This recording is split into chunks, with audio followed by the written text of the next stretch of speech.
Welcome, curious minds, to another deep dive. Today, we're digging into something really fundamental if you're working with large language models. It's all about prompting, Hmm. crafting those instructions to get the AI to do what you actually need. But it's getting complicated, right? As these LLMs get smarter, prompting isn't just asking a question anymore. It's become a real engineering task. Oh, absolutely. We hear so much about how powerful these models are, but getting that power out reliably and efficiently, that really hinges on how good your prompts are. And, well, the ways we're doing it now often face some pretty big hurdles, as our sources show. That's exactly what we're here to unpack. We've got this fascinating research paper. It's from Microsoft Research Shanghai, and it introduces something called POML, Prompt Orchestration Markup Language. So our mission today is to really get into what POML is, what problems does it solve, how does it work, and what did the research actually find when they tested it? Think of it like a blueprint, maybe. A better way to structure that communication with AI. Okay, let's get into those problems first. You mentioned hurdles. Our sources point to, I think, four main challenges that people face when they're trying to engineer these prompts.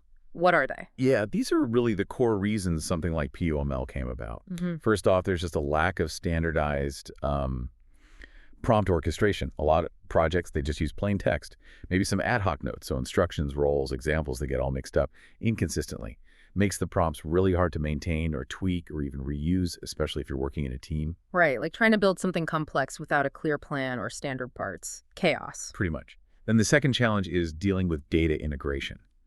Modern AI apps, they often need to pull in lots of different data types, right? Documents, maybe PDFs, tables from spreadsheets, even images sometimes. Trying to manually format all that into text, maybe editing bits here and there. Hmm. It's messy and really prone to errors. Existing tools often just use basic placeholders. They don't really handle this rich data mix well. Yeah, I can picture that being a constant struggle, getting the data into the prompt cleanly. What's next on the list? The third one is, well, I find it fascinating, prompt styling and format sensitivity. It turns out LLMs can be surprisingly picky about how the information looks. Even tiny changes, like change the spacing or use bullet points differently, and you can get wildly different results. The paper calls it a butterfly effect. Ah. So without a structured way to control that presentation, it's super hard to systematically test what format works best for a specific model or task. Wow, a butterfly effect from formatting. That's kind of wild. It really makes you think about how these models are processing input. Okay, and the last one.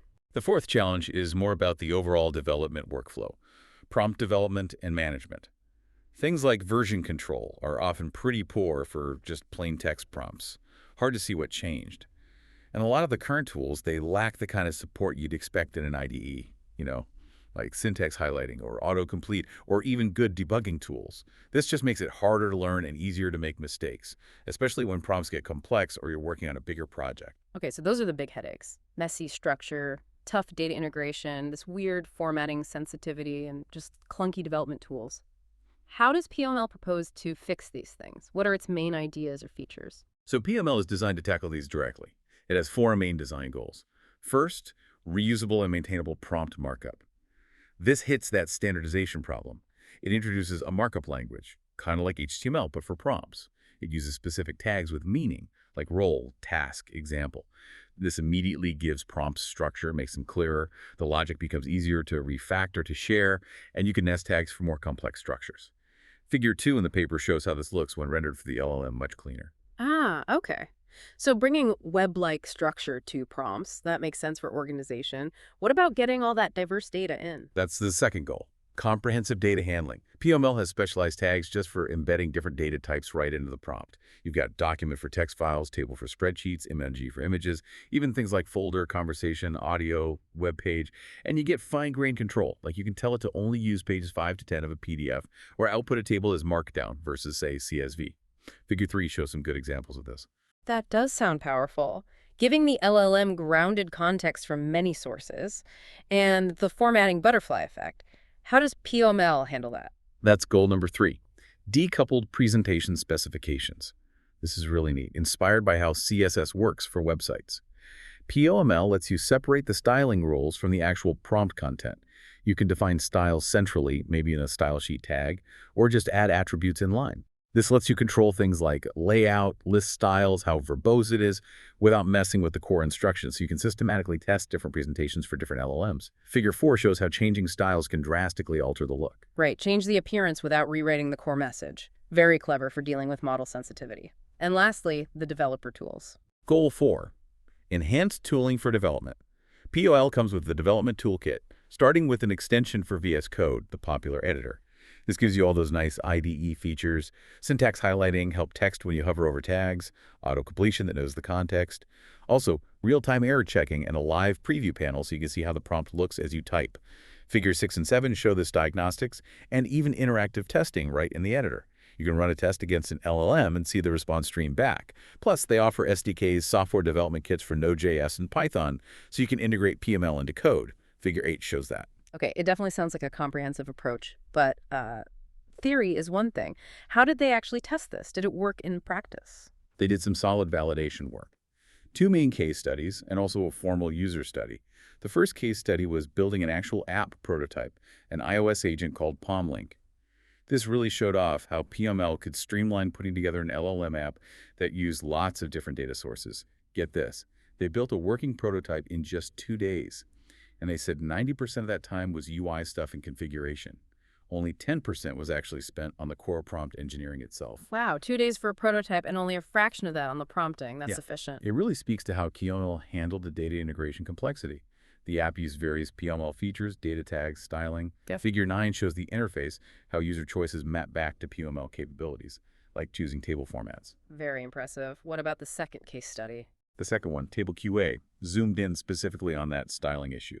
How does presentation affect performance for table-based question answering?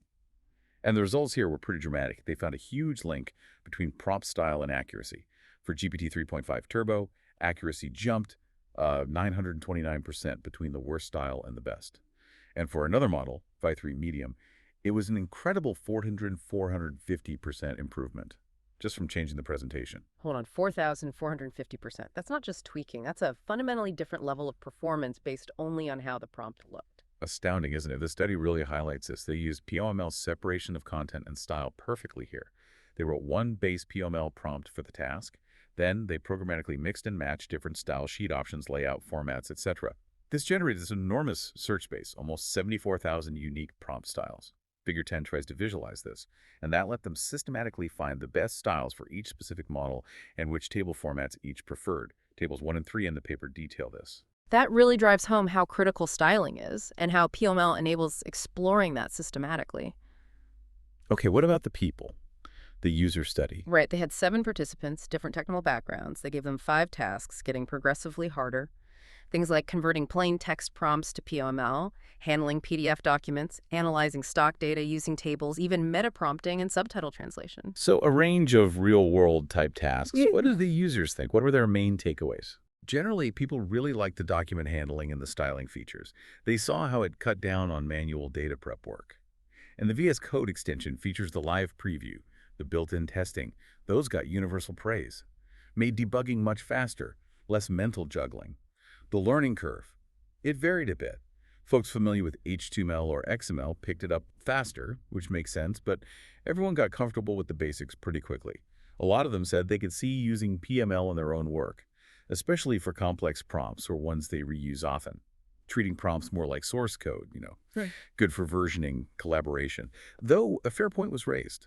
For super simple, one-off prompts, maybe the structure feels like a bit much, so its real strength seems to be in those more complex, data-heavy situations. Figure 11 shows which POML features they used most, confirming they engaged with the core stuff. Okay, so we've seen how POML aims to bring structure, better data handling, style control, and improved tooling to prompt engineering.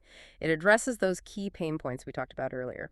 Exactly. It's offering this unified framework, right? Semantic components, the data integration, the CSS-like styling, the dev toolkit. It's all designed to make the whole process smoother, more reliable, and make prompts more reusable assets. And what really stands out from this deep dive, for me at least, is that it's not just what you ask the LLM, but so critically how you ask it. That TableQA study, seeing performance jump by over 4,000% just from stylistic changes, that's staggering. It really underlines how much the presentation matters, maybe in ways we haven't fully grasped yet. It definitely makes you wonder, doesn't it? How much more potential is just waiting to be unlocked simply by finding the optimal way to structure and present information to these incredibly powerful models? What other performance gains are hiding in plain sight, just waiting for the right style?